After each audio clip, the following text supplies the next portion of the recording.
The moment the courtroom projector lit up and my husband's secret bank transfers appeared on the screen, the entire room went silent, and that was the exact second he realized the woman he tried to destroy had already destroyed him.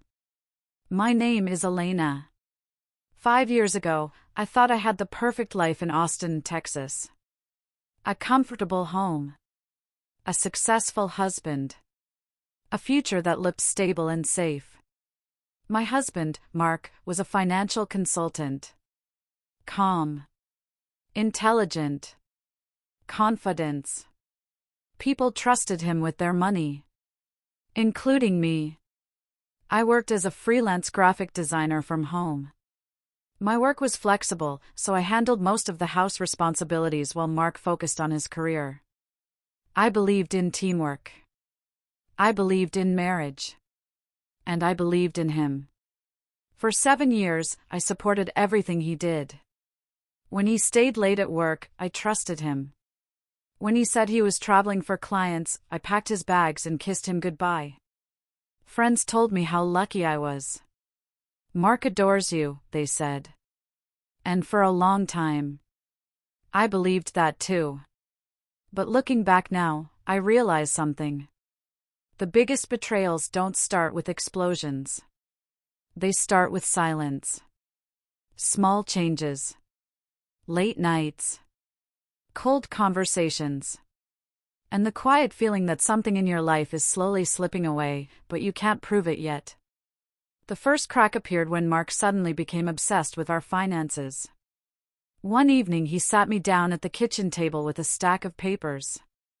"We should simplify things," he said casually. "Combine assets.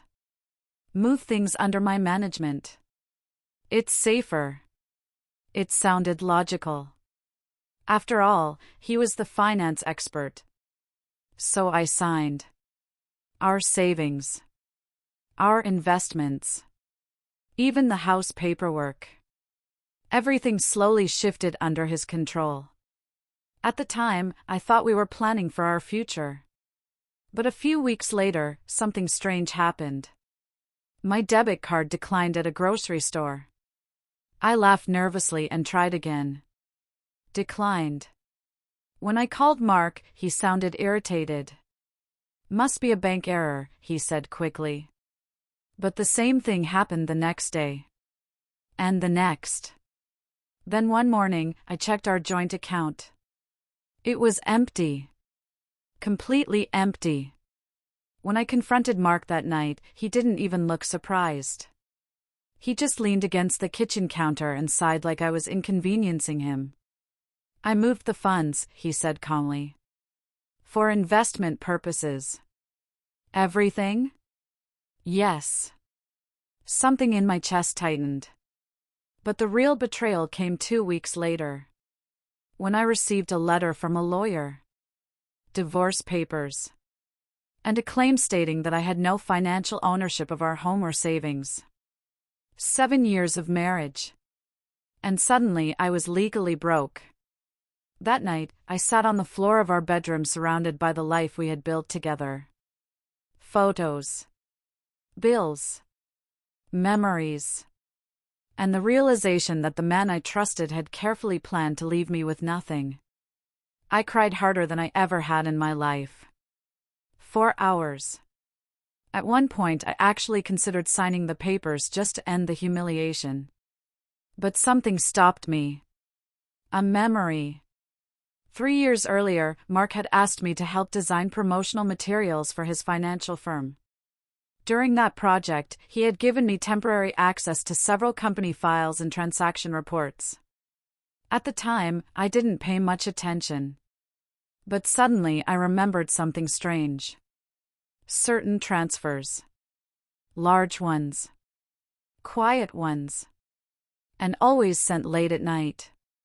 The next morning, I opened my old design archives. Buried inside a folder of client documents were copies of those financial records. I stared at the numbers. Hundreds of thousands of dollars moving between accounts that didn't belong to his company. And then I noticed something else. One of those accounts belonged to a woman. A woman whose name appeared repeatedly. Emily Carter. Curious, I searched for her online. What I found made my stomach drop. She was Mark's assistant. And according to her social media, they had been traveling together for over a year. My husband hadn't just planned to divorce me. He had been planning a new life, funded with money he quietly moved out of client accounts. Fraud. And suddenly I understood everything. Mark thought he had taken everything from me. But he forgot one thing. I had the receipts. Mark's divorce lawyer scheduled a meeting 2 weeks later. He looked confident when he walked into the conference room. Almost bored. Emily sat beside him pretending not to make eye contact with me. The lawyer started explaining how I should accept the settlement and move on peacefully. That's when I slid my laptop onto the table. Before we continue, I said calmly, I think we should review some financial records. Mark rolled his eyes. Is this really necessary? I opened the projector. The screen lit up. Bank transfers. Client accounts. Secret deposits. Every single transaction appeared clearly on the wall behind him. The room went silent. Mark's face slowly lost its color. His lawyer leaned forward. Where did you get these documents? I looked straight at Mark. You left them on the company server. And then I revealed the final file. A spreadsheet showing over $1.2 million quietly transferred to accounts linked to Emily. That was the moment. The moment I will never forget. Mark wasn't angry. He wasn't defensive. He looked terrified. Because he realized something. This wasn't a divorce negotiation anymore. It was evidence. Within weeks, Mark's financial firm launched an internal investigation. Clients demanded answers. The money trail was impossible to hide. The fraud case moved quickly.